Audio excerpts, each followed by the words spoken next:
Post নেভিগেশনের পরে আমাদের যে অপশনটি রয়েছে সেটি হচ্ছে পোস্ট স্লাইডার। তো এটি দেখানোর জন্য আমরা অলরেডি কয়েকটি পোস্ট এখানে করে নিয়েছি এবং আমরা দুটি ক্যাটাগরি ক্রিয়েট করেছি, অর্থাৎ দুইটা ক্যাটাগরিতে আমরা নতুন কিছু পোস্ট নিয়েছি যাতে করে আমরা এটা দেখতে পারি। তো এখান থেকে আমরা পোস্ট স্লাইডারে ক্লিক করছি,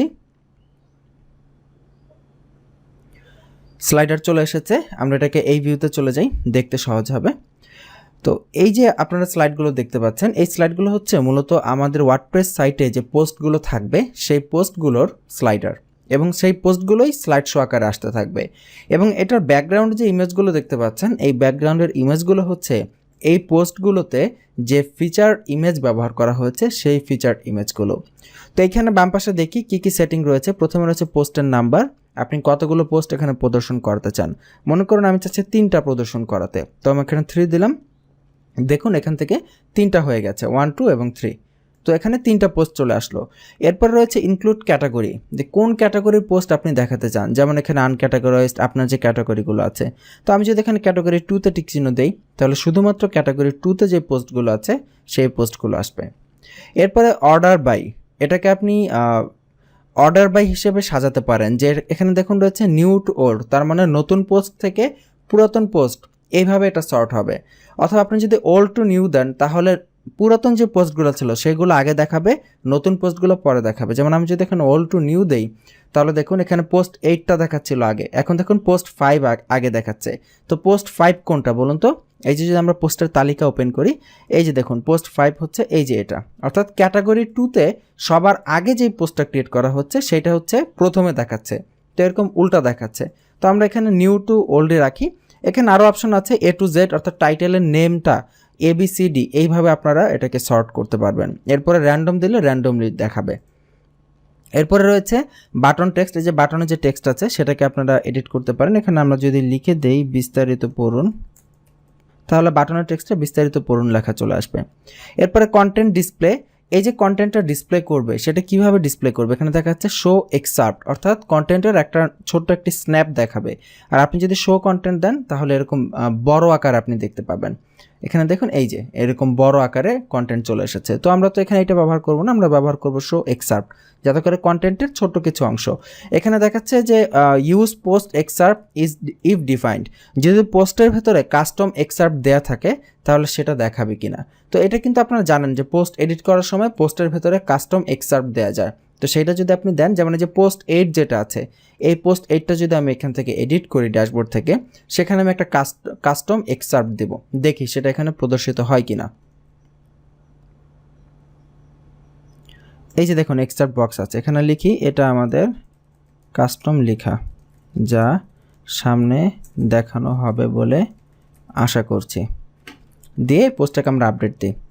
আপডেট দিয়ে এবার একটা কাজ করি, এটাকে আমরা সেভ করি, সেভ করে পেজটা রিলোড দিব, কারণ রিলোড না দিলে তো আমরা চেঞ্জটা দেখতে পারবো না, কারণ আমরা ব্যাকএন্ডে এডিট করেছি।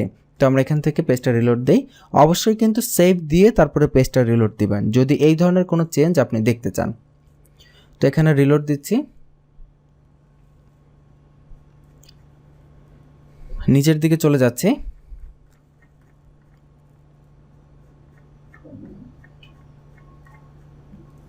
এই যে দেখুন এই যে পোস্ট 8টা ছিল সেটা এই যে আমরা কাস্টম এক্সার্ট দিয়েছি, সেই কাস্টম এক্সার্টটা এখানে প্রদর্শিত হচ্ছে।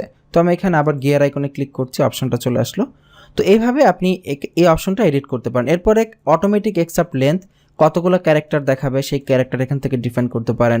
এরপর রয়েছে এলিমেন্ট, এলিমেন্টের রয়েছে শো অ্যারোস, এই যে বাটনে যে অ্যারো আছে না, এই যে ডানে বামে যে অ্যারোটা আছে সেই অ্যারোটা দেখাবে কিনা, দেখি তো এটা কোন অ্যারোটা মিন করেছে।